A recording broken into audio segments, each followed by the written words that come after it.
অনলাইনে দেখে বেড়াচ্ছেন না যে বিশ্বের বড় বড় ধনীরা যারা অনেক জ্ঞানী মানুষ কী সব করে বেড়াচ্ছিল? দেখতে পাচ্ছিলেন না? বিশ্বাস হচ্ছে না, তাই না, যে আসলে কি মানুষজন এটা করতে পারে নাকি? অনেকে আবার বিশ্বাস করতেছে যে হ্যাঁ দেখি তো, যে একটা দেশ আর একটা দেশের সাথে মানে কত মানুষ না ফেরার দেশে চলে যাচ্ছে, তাদের মন কাঁদে না, তাদের মন পাথর। তার মানে ভাই তাদের কোনো একটা বিষয়ে অভ্যস্ততা তো রয়েছেই। এবং বিষয়গুলো আলোচনার বাইরে যে তাদের পছন্দগুলো কি কি ছিল আলোচনা করা অসম্ভব ব্যাপার ভাই। এখানে আলোচনা করার মতো মানে প্ল্যাটফর্ম না। তো আসেন আমরা একটু বাংলাদেশের বিষয়ে আলোচনা করি। বাংলাদেশে তো দেখেছেন, তাই না, একটা মেয়েকে আমরা সহজভাবে বোঝার জন্য কাজের মেয়ে বলতেছি, তাদেরকে অসম্মান করার জন্য না। আপনি দেখেছেন বিমানের এমডি, এই যে তার ছবিও প্রকাশ পাইছে। মানে টাকা পয়সা আপনার থাকলে বা আপনার সেই পরিমাণে স্ট্যাটাস থাকলে যা খুশি তাই করবেন, তাই না?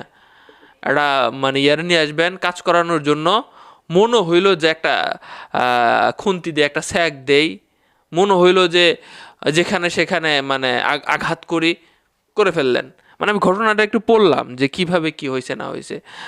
মেয়েটার বাবা মনে হয় কোনো একটা ইয়েতে কাজ করতো আর কি। তো এই যে বিমানের এমডি, তার বাসার দারোয়ানের সাথে এই মেয়েটার বাবার পরিচয় হয় চায়ের দোকানে, এবং সেখানেই বলে যে একটা মেয়ে লাগবে, কাজ করবে বাসাতে, গৃহকর্মী হিসেবে লাগবে।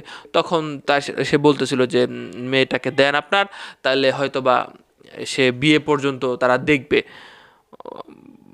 গরিব মানুষ চিন্তা ভাবনা করছে যে ঠিক আছে, ভালো অফার তো, মেয়েকে দিয়ে আসছে, কাজকাম করতেছে, নভেম্বর মাসেও মনে লাস্ট দেখে আসছে।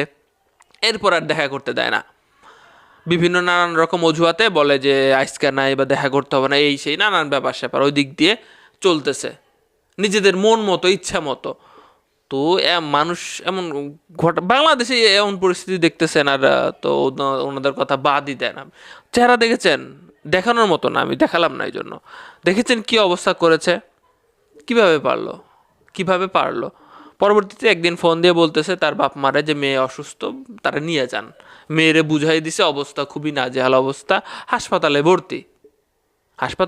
পরে দেখলাম আস্তে আস্তে মিডিয়াতে ব্যাপারগুলো আসলো।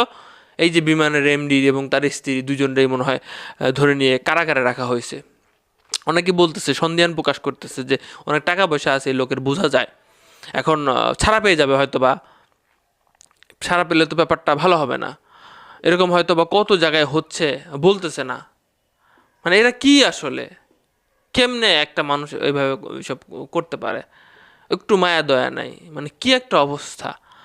তো আমরা দৃষ্টান্তমূলক সাজা চাই এবং ছাড়া যাতে না হয় ভাই। হ্যাঁ, এই জামিন বা কতদিন জেলে রাখবেন, তারপরে কোন দিন বের হয়ে যাবে আমরা জানবোই না, এইরকমই হয়। ভালো থাকবেন সবাই।